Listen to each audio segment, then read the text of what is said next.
Hi, my name is Bill, and today I'm going to be showing you how to replace a burner orifice on your stove. The reason why you might have to do this is because the orifice is clogged and you're not getting a very big flame or no flame at all. For this repair, you'll need a ratchet with a 7mm socket. Warning: before doing any repairs, please disconnect your power source. So this is the stove we're going to be using for this repair. It's a Whirlpool. Keep in mind, yours at home might be a little bit different than what we've got here, but the same techniques should still apply. The first thing you want to do is make sure you turn your gas off.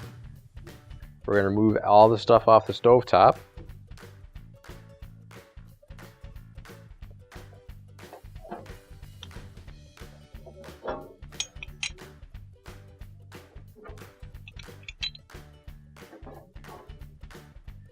So right in that hole is the orifice we have to replace. It's the top brass looking piece. So I'm going to grab my 7mm socket, put that in there, and we're going to loosen that up. Once it's loose, you should be able to unscrew it the rest of the way by hand. And just be careful not to drop it inside the oven as you're unscrewing it. So there's our old orifice that we can get rid of.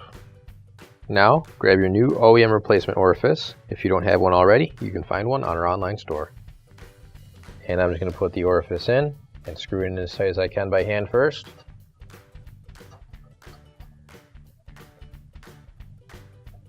Now I'll use my ratchet and tighten it the rest of the way.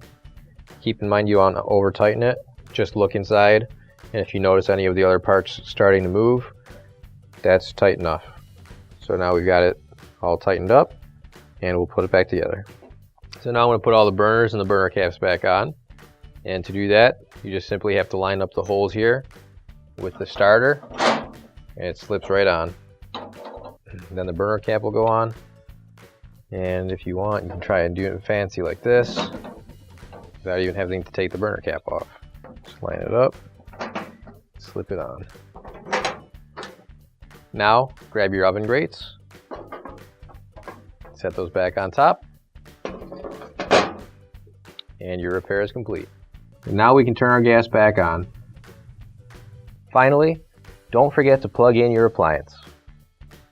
If you need to replace any parts for your appliances, you can find an OEM replacement part on our website, PCApplianceRepair.com. Thanks for watching, and please don't forget to like, comment, and share our video. Also, don't forget to subscribe to our channel. Your support helps us make more videos just like these for you to watch for free.